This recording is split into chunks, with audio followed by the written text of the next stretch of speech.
अम्मा बाद फ़अऊज़ु बिल्लाहि मिनश शैतानिर रजीम। बिस्मिल्लाहिर रहमानिर रहीम।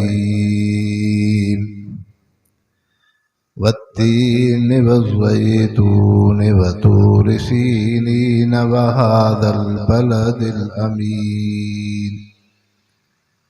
लक़द ख़लक़नल इंसान फ़ी अहसनि तक़वीम। क़ाल नबी सल्लल्लाहु अलैहि वसल्लम अना सय्यदु वुलदि आदम यौमल क़ियामति वला फ़ख़्र वलिवाउल हम्दि बियदी यौमल क़ियामति वला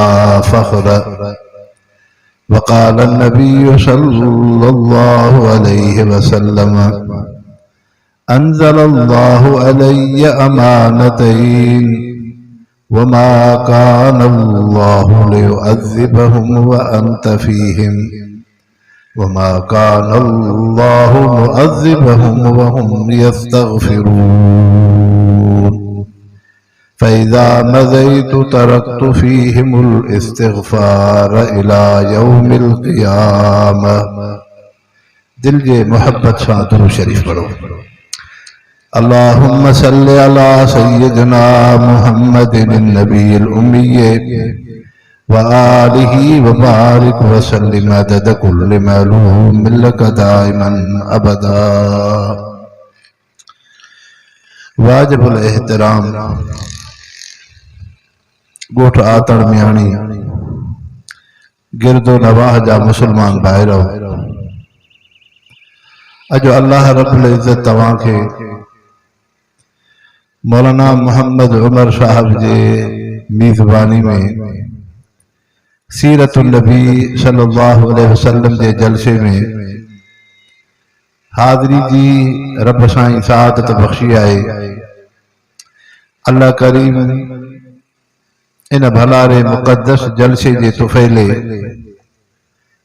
इन्हनि उलमा इकराम खां भी राज़ी थे, नात ख़ानन खां भी राज़ी थे, ऐं अवां सामईन खां भी राज़ी थे। जन मीज़बानन जुमला जमात ख़िदमात कयूं हैं, अल्लाह से उन्हनि जे ख़ैर खे भी क़बूल फरमाए ऐं रब करीम पंहिंजी रज़ा तव्हां असांखे नसीब फरमाए। मुसलमान भाइरो, इंसान के दुनिया में बिन शयुनि जी ज़रूरत है। हिकु इन इंसान के भुख के लाहिण जे लाइ रिज़्क़ जी ज़रूरत अथसि, उञ के लाहिण जे लाइ पाणीअ जी ज़रूरत हुई, जिस्म के ढकण जे लाइ कपड़े जी ज़रूरत हुई, गर्मी ऐं थधि खां बचाव जे लाइ इनखे झूपड़ी ऐं छपर घरड़े जी ज़रूरत हुई। इन इंसान के सफ़र जे लाइ सुवारीअ जी ज़रूरत हुई। रब अहकमुल हाकिमीन पहिरें इंसान हज़रत आदम अलैहिस्सलाम खां इंसान ज़ात जे लाइ उन ज़रूरियात ज़िंदगी जो निज़ाम फरमायो। जियां इन इंसान जे अल्लाह से रिज़्क़ के कुशादो कयो, पाणीअ के कुशादो कयो, लिबास पोशाक जे नेमतुन के अल्लाह से कुशादो फरमायो, सुवारीअ जी नेमत के कुशादो फरमायो, सहूलतूं नेमतूं घरड़न में रहण रब जूं बेइंतिहा नेमतूं आहिनि। इएं इंसान के अल्लाह जे सुञाण ऐं मार्फत जे लाइ भी ज़रूरत हुई। त इहो इंसान पंहिंजे मक़सद हयात के समझे, पंहिंजे ख़ालिक ऐं रब के सुञाणे, उन सुञाण जे लाइ रब साईं दुनिया जे धरतीअ ते हज़रत आदम अलैहिस्सलाम खां वठी ख़ातमुन नबीयीन हज़रत मोहम्मद करीम सल्लल्लाहु अलैहि वसल्लम ताईं रसूलन ऐं पैगंबरनि जी जमात खे मोकिलियो। इहे रसूल पैगंबर इंसान के इंसानियत सेखारनि था। उन जो मिसाल इएं समझो जी तव्हां असांजे साम्हूं ढोर ऐं जानवर आहे तव्हां असांजी अखि ॾिसंदी आहे त जानवर जे जिस्म ते कपिड़ो न आहे ओघड़ खे नथो ढके ढोर जानवर खे ॾिठोसीं त उन मेंह जे मथां जेको स्वान सुवार थिए बकरीअ जे मथां जेतिरो जहिड़ो बकर सुवार थिए उन में ज़िना न आहे अहिड़े तरीक़े सां ढोर जानवर खे ॾिठोसीं बीही पेशाब करे बीही छेड़ो लाहे उन ते झल पल कोन्हे उनखे मयार न ॾिबी ढोर जानवर खे ॾिठोसीं त आतण ॾियारीअ जे ॻोठ जे चौधारी इंसान जी पोख फसल हो हाणे ईअं न आहे त ॿिए जी पोख मां मेंह जेकॾहिं साए पन खे खाधो आहे त इन जो खीर हराम आहे को मुफ्ती आलिम अहिड़ी फतवा न ॾींदो ढोर आहे जानवर आहे उनखे शऊर ई कोन्हे इहे सभु अहकाम इंसान जे लाइ आहिनि त इंसान पंहिंजे ओघड़ खे ढके इंसान बीही पेशाब न करे इंसान नजासत गंदगी खां पंहिंजो पाण खे पाक रखे इंसान ज़िना जी गंदगी खां निकिरी निकाह जी पाक दामन जिंदगी गुज़ारे इंसान पाण खे हराम खां बचाए हलाल पाकीज़ा जिंदगी गुज़ारे इंसाननि जे अंदर इहे सभु तालीमात आयूं त हाणे इंसानो दुनिया जे अंदर ॿ तहज़ीबूं ॿ माहौल आहिनि हिकिड़ो काफ़िर ऐं गैर मुस्लिम अंग्रेज यूरोप जो माहौल आहे उन्हनि इंसान जी जिंदगी ढोर ऐं जानवर वारी आहे जीअं जानवर जी जिंदगी जिस्म ते कपिड़ो न जानवर जी जिंदगी नजासत गंदगी खां पाकाई न जानवर जी जिंदगी उन मेंह ते जेको सान सुवार थिए यूरोप जे गैर मुस्लिमन काफ़रनि जी इहा ज़िंदगी आहे ॿिए पासे खां मुहम्मद मुस्तफ़ा जी शरीयत आहे अंबिया इकराम जो तरीक़ो आहे नबियनि सगोरनि जी ज़िंदगी आहे क़ुरान पाक जी तालीम आहे त मुस्लमान भाइरो क़ुरान शरीफ दीन इस्लाम मुहम्मद मुस्तफ़ा सल्लल्लाहु अलैहि वसल्लम तव्हां असांखे इंसान था बणायो इंसानियत हुजूर सल्लल्लाहु अलैहि वसल्लम जी सीरत तय्यबा में आहे इंसान जे जिस्म खे ढकण जो हुकुम इंसान खे पाकाई सफ़ाई जो हुकुम इंसान खे निकाह जो हुकुम इंसान खे मामलात में हराम खां बचण जो हुकुम हलाल खाधो खाइण इहा सॼी तालीम मुहम्मद मुस्तफ़ा जी शरीयत में आहे जंहिंखे सीरत तय्यबा चइबो आहे त हाणे तव्हां असां इंसाननि खे अल्लाह जे रसूल जी ज़रूरत हुई कीअं अल्लाह जे रसूल जी ज़रूरत है थोड़ो समझो गर्मीअ जी मौसम आहे हिकिड़े नौजवान खे मंगसी बिरादरीअ जे नौजवान खे चओ त तूं ॾींहं जो टाक मंझंदि जो सिज खे ॾिस तूं जूं अखियूं सिज जी रोशनाईअ मां फ़ाइदो हासिल करनि मौलाना मोहम्मद उमर साहब हिकिड़े नौजवान खे चवे त तूं सिज ॾे ॾिस तूं जूं अखियूं सिज मां फ़ाइदो हासिल करनि त उहो नौजवान मौलाना मोहम्मद उमर के चौधो साईं मुझे अखियूं थी निकिरनि सिज में एडी तपश ऐं गर्माइश आहे पर साॻे ई इंसान खे इन नौजवान के मौलाना मोहम्मद उमर साहब ईअं चवे त तूं चोॾीह जी राति जो चोॾीह जे चंड ॾे ॾिस वो चवंदो अल्हम्दुलिल्लाह मुझे अखियूं थियूं ठरनि हालांकि चंड में रोशनाई सिज खां अचे थी इंसान साॻो ई आहे लेकिन सिज जी उस ऐं गरमाइश खे नथो ॾिसी सघे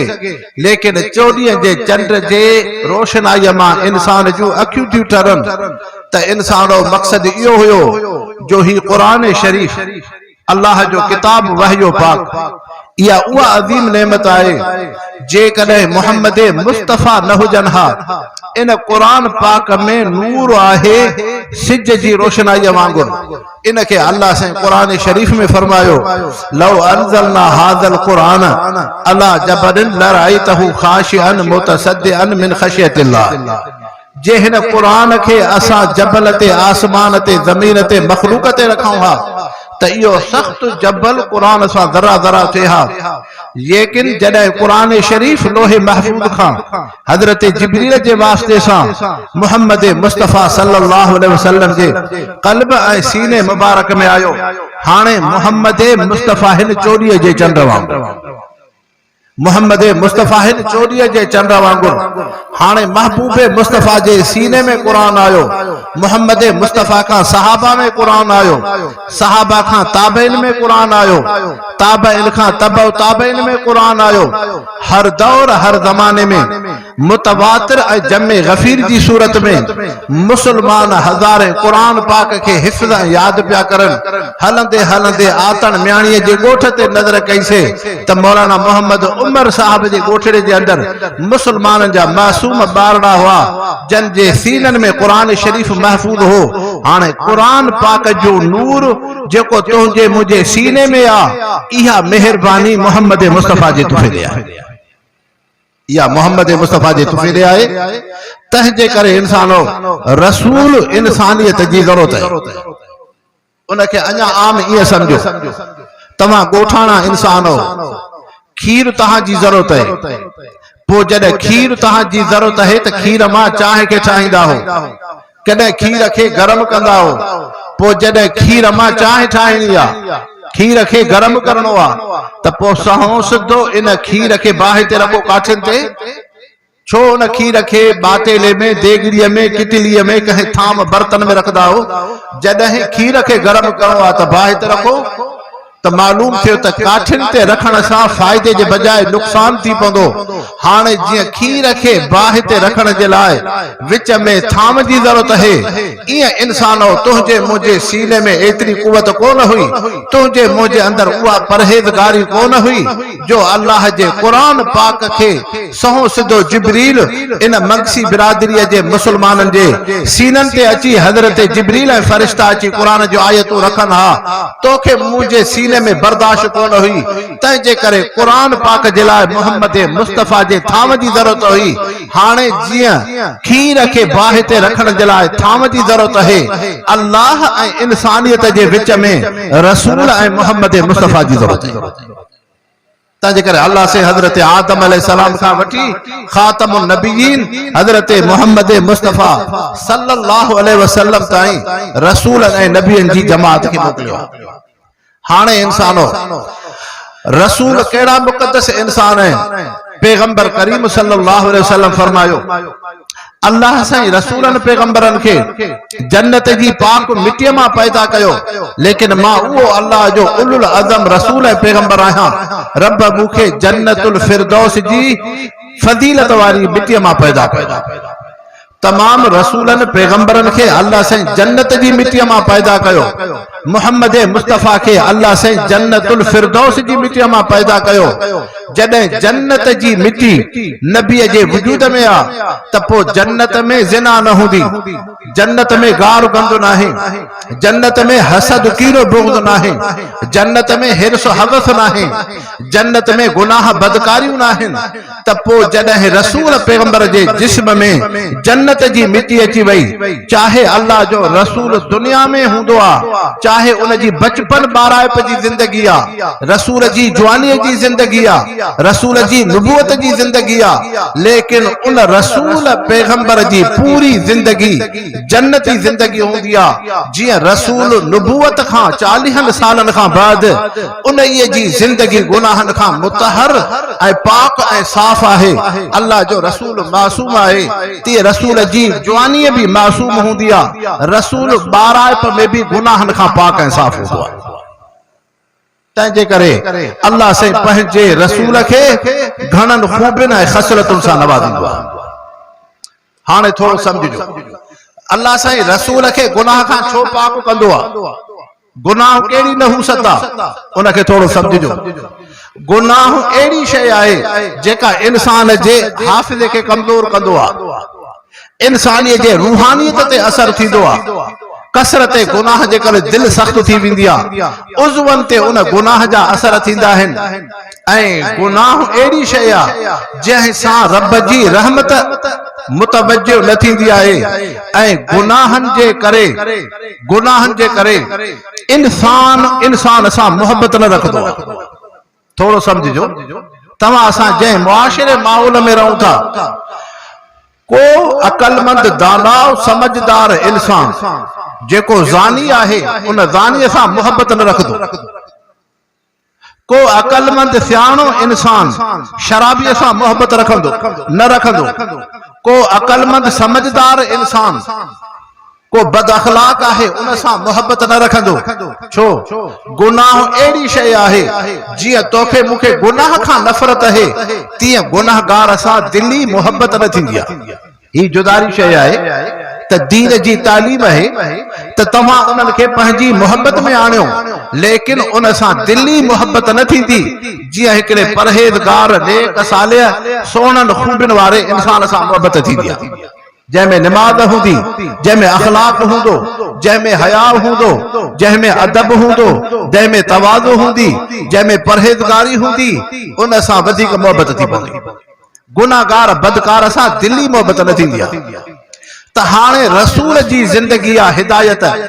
अल्लाह जे नबी जी ज़िंदगी जो मक़सद छा आहे इहदिन सिरातल मुस्तक़ीम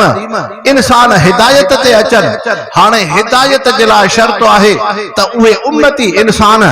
अल्लाह जे रसूल सां मोहब्बत रखनि मोहब्बत जे लाइ शर्त आहे नबीअ में हुस्न अखलाक हुजे तंहिंजे करे अल्लाह साईं हुज़ूर अनवर सल्लल्लाहु अलैहि वसल्लम जे ज़ात अक़दस जे मुतालिक फरमायो इन्न लक ला अजरन गैर ममनून ऐ मोहम्मद मुस्तफा तुंहिंजो अजुर तमाम वॾो आहे तुंहिंजो सवाब तमाम घणो आहे तुंहिंजी फज़ीलत तमाम घणी आहे हिन जे करे जो इन्नक लाला खुलुकिन अज़ीम ऐ महबूब मुस्तफा तू अज़ीम अखलाकन वारो हुज़ूर पाक सल्लल्लाहु अलैहि वसल्लम जो शान मर्तबो चाहे शान मर्तबो ईअं आहे जीअं तव्हां असांजी अख समुंड खे ॾिठो आहे हिकिड़ो को इंसान अहिड़ो ॾेखारियो जेको इहा ॻाल्हि करे मां ॾिठुमि त समुंड जो पाणी हिकु जॻह ते बीठो हो न पियो हलंदो तव्हां नौजवाननि बि ॾिठो त समुंड हले थो तव्हां जे वालिद साहब बि ॾिठो त समुंड हले थो तुंहिंजे ॾाॾे बि ॾिठो त समुंड हले थो तुंहिंजे परॾाॾे बि ॾिठो त समुंड हले थो जीअं समुंड जे पाणीअ में हरकत ई हरकत आहे हवा में हरकत ई हरकत आहे हले ई हले थी जीअं तूं मां घड़ियाल ॾिसंदा आहियूं उन जी सुई टिक टिक वारी पई हले ई हले थी हिकु जॻह ते ख़ामोश कोन्हे ईअं इंसान तमाम रसूलनि ऐं पैगंबरनि में अल्लाह साईं मोहम्मद मुस्तफा ख़ातमुन नबीयीन सल्लल्लाहु अलैहि वसल्लम के इहो मक़ाम मर्तबो ॾिनो जो मोहम्मद मुस्तफा जो शान मर्तबो वधे ई वधे थो पाण सल्लल्लाहु अलैहि वसल्लम जन दुनिया में अचनि अञा नथा तॾहिं बि मोहम्मद मुस्तफा जो दर्जो ऐं फज़ीलत वधीक आहे जॾहिं महबूब मुस्तफा दुनिया में आया तॾहिं बि अल्लाह से दर्जो रखियो जॾहिं महबूब मुस्तफा दुनिया खां हलिया विया तॾहिं बि मोहम्मद मुस्तफा जो दर्जो ऐं फज़ीलत पियो वधे सहाबा जे दौर में मोहम्मद मुस्तफा जो दर्जो वधियो ताबईन जे दौर में दर्जो वधियो तबउ ताबईन जे दौर में दर्जो वधियो आलिमन हाफिज़न वलियन जे दौर में दर्जो वधंदो क़यामत ताईं हलंदे हलंदे महबूब मुस्तफा जो दर्जो पयो वधे अल्लाह से मोहम्मद मुस्तफा जो एॾो वॾो मक़ाम रखियो जीअं समुंड खे हिकु जाइ ते ख़ामोशी कोन्हे हवा हिकु जॻह ते बीठी न आहे घड़ियाल जी सुई पई हरकत करे थी ॾींहुं राति जा उहे 24 घंटा मिंट सेकंड पिया हलनि था बिहनी नथा ईअं अल्लाह से महबूब मुस्तफा जे दर्जे खे बुलंद कयो जेतिरो उलमा दीनदारन नेकन सालिहन सहाबिन महबूब मुस्तफा जे शान के बयान कयो आहे अल्लाह से उन खां वधीक महबूब मुस्तफा जे शान के मताओ तंहिंजे करे इंसानो खिदमत में अर्ज कयो त याने नबी जी जिंदगी चाहे हिदायत बिगड़ियल इंसान तौहीद ते अचनि हिदायत जे लाइ शर्त आहे मोहब्बत जे लाइ शर्त आहे हुस्न अखलाक तंहिंजे करे महबूब मुस्तफा फरमायो बुइस्तु लिउतम्मिम मकारिमल अखलाक अल्लाह से मूंखे इन जे करे मोकिलियो मां तव्हांखे सुहिणा अखलाक सिखाया हाणे इंसानो हुजूर पाक सल्लल्लाहु अलैहि वसल्लम जो शान मर्तबो तमाम वधीक है महबूब मुस्तफ़ा जी ज़ात अक़दस में अल्लाह से जेके कमाल ऐं मौजज़ात रखिया आहिनि उहे आम इंसान में न आहिनि। रब साईं तोखे मूंखे अखि ॾिनी आहे, तुंहिंजी मुंहिंजी अखि अॻियां ॾिसे थी, पुठीअ जे पोयां नज़र दीद कोन पई पए त छा आहे छा न आहे। लेकिन मोहम्मद मुस्तफ़ा सल्लल्लाहु अलैहि वसल्लम जॾहिं अल्लाह जा रसूल आहिनि, अल्लाह जा पैगंबर आहिनि, ख़ातमुन नबीयीन आहिनि, इमामुल अंबिया आहिनि, महबूब मुस्तफ़ा जो शान मर्तबो इहो आहे जीअं हुज़ूर अनवर सल्लल्लाहु अलैहि वसल्लम अॻियां ॾिसंदा हुआ तीअं महबूब मुस्तफ़ा पोयां बि ॾिसंदा हुआ। बुख़ारी शरीफ़ जी हदीस आहे, सहाबी सगोरा महबूब मुस्तफ़ा जे पोयां निमाज़ था पढ़नि। हुज़ूर अनवर सल्लल्लाहु अलैहि वसल्लम सहाबा किराम खे फरमायो, सल्लू कमा रअयतुमूनी उसल्ली, इएं निमाज़ पढ़ो जीअं मां अल्लाह जो रसूल निमाज़ में आहियां। मां क़याम में तव्हां बि क़याम में, मां अल्लाह जो नबी रुकूअ में तव्हां बि रुकूअ में, मां अल्लाह जो रसूल सजदे में तव्हां बि सजदे में। तव्हां जी तक़दीम ताख़ीर खे, रुकन जी तक़दीम ताख़ीर खे मां मोहम्मद मुस्तफ़ा जी अखि ॾिसंदी आहे। इहो मोहम्मद मुस्तफ़ा जे अखि जो कमाल आहे। तुंहिंजी मुंहिंजे अखि में इहो कमाल कोन्हे। अहिड़े तरीक़े सां इंसानो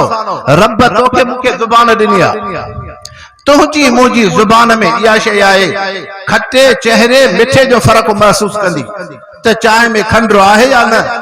हीअ शइ चहरी आहे, हिन में लूण आहे, हलाल हराम जो इम्तियाज़ तुंहिंजी मुंहिंजी ज़ुबान न कंदी त हिन शइ में कहिड़ी शइ मिलायल आहे, कहिड़ी शइ मिलायल न आहे। सहाबी औरत है बकरी थी ज़िबह कराए, हुज़ूर पाक सल्लल्लाहु अलैहि वसल्लम जे आॾो बकरीअ जो गोश्त थो रखियो वञे। महबूब मुस्तफ़ा जॾहिं बकरीअ जे गोश्त जी बूटी पंहिंजे वात मुबारक में रखनि था, सहाबा इकराम खे फरमायो, हीअ उहा बकरी आहे जेका मालिक जी इजाज़त खां सवाइ हिन खे ज़िबह कयो वियो आहे। उन सहाबी औरत के घुरायो वयो, खिदमत अक़दस में हाज़िर थी। हुज़ूर अनवर सल्लल्लाहु अलैहि वसल्लम पुछा कई, बकरी कंहिंजी आहे? चैसे बकरियूं मुड़स जूं आहिनि, अलबत्ता उहो सफ़र में आहे। मां अव्हां जी अक़ीदत मोहब्बत में बकरी कोराई आहे, अव्हां खे दावत कई आहे। अल्लाह जे रसूल फरमायो, बकरीअ जे गोश्त नबीअ सां ॻाल्हायो त हीअ उहा बकरी आहे जेका मालिक जे इजाज़त खां सवाइ सीरजी। इहा अल्लाह जे नबीअ जी ज़ुबान मुबारक में कमाल आहे। अहिड़े तरीक़े सां यहूदी औरत दावत करे थी। हुज़ूर पाक सल्लल्लाहु अलैहि वसल्लम जॾहिं बकरीअ जो गोश्त खे तनावुल था फरमाइनि, हाणे सहाबा इकराम खे फरमायो, हीअ उहा बकरी आहे जंहिं में ज़हर मिलाई वई आहे, ज़हर मिलाई वई आहे। जॾहिं उन औरत यहूदीअ खां पुछा कई वई, उन औरत बराबर इकरार कयो त मां बकरीअ जे गोश्त में ज़हर मिलाई आहे। तुंहिंजी मुंहिंजी ज़ुबान उम्मती गुनहगार हूं इहो इम्तियाज़ फ़र्क़ महसूस न कंदी। इहा मोहम्मद मुस्तफ़ा अल्लाह जे रसूल जी ज़ुबान आहे जेका बकरीअ में ज़हर जे इम्तियाज़ फ़र्क़ खे बयान कई। अहिड़े तरीक़े सां इंसानो, तव्हां असां इंसानो, तुंहिंजी मुंहिंजी ज़ुबान खां सचो ऐं कूड़ पियो बयान थिए, लग़वियात पिया थी, गिला ग़ीबत पई थिए। लेकिन मोहम्मद मुस्तफ़ा सल्लल्लाहु अलैहि वसल्लम उहे अल्लाह जा रसूल ऐं पैगंबर आहिनि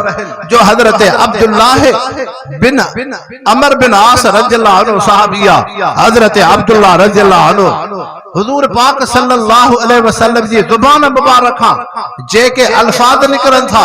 उन्हनि खे हदीस चइबो आहे। हाणे सहाबी उन हदीस खे लिखे थो, ॿिया सहाबी सगोरा हज़रत अब्दुल्लाह के चवन था, आए अब्दुल्लाह महबूब मुस्तफ़ा जे मजलिस जो ब कैफियत हूंदियूं आहिनि। हिकिड़ी उहा कैफियत हूंदी आहे अल्लाह जा रसूल प्यार मोहब्बत में गुफ्तगू कंदा आहिनि, ॿी उहा कैफियत हूंदी आहे मोहम्मद मुस्तफ़ा गुस्से ऐं कावड़ जलाल में हूंदा आहिनि। जेका प्यार मोहब्बत में गुफ्तगू थे उहा त हदीस थी लिखंदो कर, लेकिन अल्लाह जा रसूल जॾहिं गुस्से ऐं जलाल में गुफ्तगू करनि उनखे तूं न लिखंदो कर। हज़रत अब्दुल्लाह नथो लिखे, हुज़ूर पाक सल्लल्लाहु अलैहि वसल्लम जे खिदमत में आयो। साईं मुंहिंजा दोस्त सहाबी था चवनि, महबूब मुस्तफ़ा जूं ॿ कैफियतूं आहिनि, हिकु जमाल जी कैफियत, ॿी जलाल जी कैफियत। जमाल जी कैफियत लिखंदो कर, हदीस आहे जलाल गुस्से जी कैफियत खे न लिखंदो कर। हुज़ूर अनवर सल्लल्लाहु अलैहि वसल्लम पंहिंजे ज़ुबान मुबारक खे वठी फरमायो, उक्तुब या अब्दुल्लाह फइन्नहु ला यखरुजु मिन्हु इल्ला हक़ुन। ऐं अब्दुल्लाह कंहिं आम इंसान जी ज़ुबान कोन्हे, अल्लाह जे रसूल पैगंबर जी ज़ुबान है नबी जमाल में ॻाल्हाए जियां उहा वहय ऐं हदीस है जे मोहम्मद मुस्तफ़ा जलाल ऐं गुस्से में ॻाल्हाए उहा बि हदीस ऐं वहय पाक उक्तुब या अब्दुल्लाह फइन्नहु ला यखरुजु मिन्हु इल्ला हक़ त इंसानो या मोहम्मद मुस्तफ़ा जी पाकीज़ा ज़ुबान है। हाणे मौलाना मोहम्मद उमर साहब कुरान पाक जो जलसो रखियो जरूरत थी लाउड स्पीकर जी ताकि गोठाणा इंसान जेके घरनि में अंबड़ियों ऐं नियाणियूं वेठल आहिनि उहे बि महबूब मुस्तफ़ा जी सीरत तय्यबा खे ॿुधनि। उहो इंसान जेको माज़ूरी जे करे क़ुरान पाक जे जलसे में न अची सघियो पंहिंजे खटड़े ते वेही महबूब मुस्तफ़ा जी सीरत तय्यबा खे ॿुधे लाउड स्पीकर जी ज़रूरत पए। लेकिन हुजूर पाक सल्लल्लाहु अलैहि वसल्लम जंहिं दौर में आहिनि उन वक्त में लाउड न आहे। लेकिन तव्हां जलसे में इंसान थोड़ा हो महबूब मुस्तफ़ा जे मजलिस में इन खां वधीक सहाबा जी जमात वेंदी। सहाबा जी जमात 313 बदर में अहिड़े तरीक़े सां तबूक जी जंग में 30,000 सहाबा जी जमात आहे। अरफात जे मैदान हज्जतुल वदा में 1 लख खां वधीक सहाबी आहिनि। हाणे उन अरफात जे मैदान में हुजूर पाक सल्लल्लाहु अलैहि वसल्लम वादो नसीहत था करनि। जॾहिं वादो नसीहत था करनि सहाबा के ये न फरमायो वेजा अचो बल्कि जेको सहाबी जिथे जिथे वेठल हो हुजूर पाक सल्लल्लाहु अलैहि वसल्लम जे सीरत तय्यबा के ॿुधे पियो। को उन झूपड़ी छपरी जे हेठां 3 सहाबी 5 सहाबी 7 सहाबी। लेकिन सहाबा इकराम था फरमाइन जॾहिं हुजूर अनवर सल्लल्लाहु अलैहि वसल्लम वादो नसीहत जा लफ्ज़ फरमाया जियां वेजा सहाबी ॿुधनि पिया तीअं परे वारा सहाबी उहे ॿुधनि पिया। इहो महबूब मुस्तफ़ा जे नबूवत जो कमाल है जुबान जो कमाल है मौजूदो। हदीस पाक में आए हुजूर अनवर सल्लल्लाहु अलैहि वसल्लम मस्जिद नबी में बैठल आहिनि। सहाबा जी जमात आए कुछ सहाबी किनारन सां बीठल हुआ। अल्लाह जे रसूल फरमायो इजलिसू वेही करे नबी जो गालियूं ॿुधो। हजरत अब्दुल्लाह बिन रवाहा रज़ियल्लाहु अन्हु सहाबिया मदीने खां ॿाहिर बकरियूं थो चारे। जॾहिं बकरिन चारण खां फारिग थी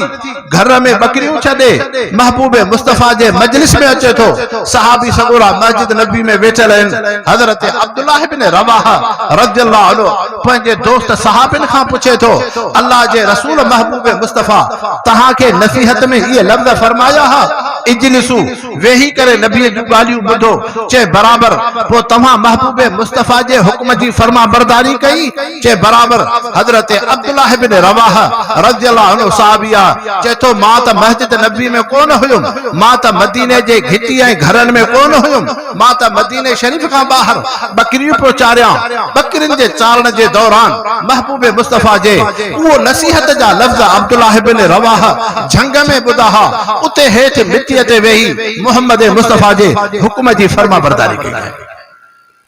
इहो हुजूर पाक सल्लल्लाहु अलैहि वसल्लम जे ज़ुबान जो कमाल है मौजूद। तंहिंजे करे इंसानो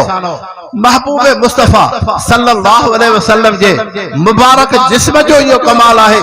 बोल बराद अचे थो अम्मा आयशा तय्यबा ताहिरा सिद्दीक़ा रज़ियल्लाहु अन्हा थी फरमाए हुजूर अनवर सल्लल्लाहु अलैहि वसल्लम जहीं ज़मीन जे टुकड़े ते बोल बराद फरमाईंदा हा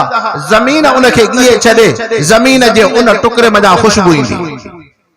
ज़मीन जे उन टुकड़े मञा खुशबू ईंदी। हजरत अब्दुल्लाह बिन ज़ुबैर साहबिया पाण सल्लल्लाहु अलैहि वसल्लम हजामत कराई सिंगियूं हणायूं जिस्म मुबारक मां रत कढायूं। हजरत अब्दुल्लाह बिन ज़ुबैर खे फरमायो ऐ इब्न ज़ुबैर ज़मीन जे अहिड़े हिस्से ते रत रखी आहे कंहिं इंसान जो पैर इन रत ते न अचे। हीअ आम रत कोन्हे अल्लाह जे रसूल जे मुबारक जिस्म जी रत आहे। जॾहिं सहाबी उन रत खे खणी थो वञे उन रत मां खुशबू पई अचे। अब्दुल्लाह बिन ज़ुबैर साहबी बजाए ज़मीन ते रखण जे उन रत खे पी छॾियो। जॾहिं सहाबी महबूब मुस्तफ़ा जी खिदमत अक़दस में आयो अब्दुल्लाह जे वात मां खुशबू पई अचे। हुजूर अनवर सल्लल्लाहु अलैहि वसल्लम फरमायो इब्न ज़ुबैर किथे शरीयत जो हुक्म त कोन्हे त तमाम मां मोहम्मद मुस्तफ़ा जे मुबारक जिस्म जी रत खे पियो तू रत खे छो पीतो आहे। चए अल्लाह जा रसूल रत मां खुशबू त न ईंदी आहे अव्हां जे मुबारक जिस्म जी उहा रत हुई जंहिं मां खुशबू पई अचे। अव्हां जी अक़ीदत मोहब्बत में अब्दुल्लाह बिन ज़ुबैर बजाए ज़मीन ते रखण जे उन रत खे पी छॾियो आहे। हाने हुजूर अनवर सल्लल्लाहु अलैहि वसल्लम फरमायो इब्न ज़ुबैर जॾहिं तुंहिंजे जिस्म में मोहम्मद मुस्तफ़ा जे अल्लाह जे नबी जी रत आई, नबी जे रत जे करे रब तुंहिंजे मथां टे मेहरबानी कंदो, हिक दुनिया में, ॿी दुनिया खां बाद आलम बरज़ख में, टी क़यामत में थींदी। दुनिया में इहा तो सा मेहरबानी थींदी। हजरत इब्राहिम अलैहिस्सलाम अल्लाह जा रसूल पैगंबर आहिनि, जॾहिं निमरूद बाह जे आड़ा में उछलाए थो, शक्ल शबाहत त बाह जी आहे, लेकिन अंदर बाह उहा गुलज़ार ऐं बाग आहे,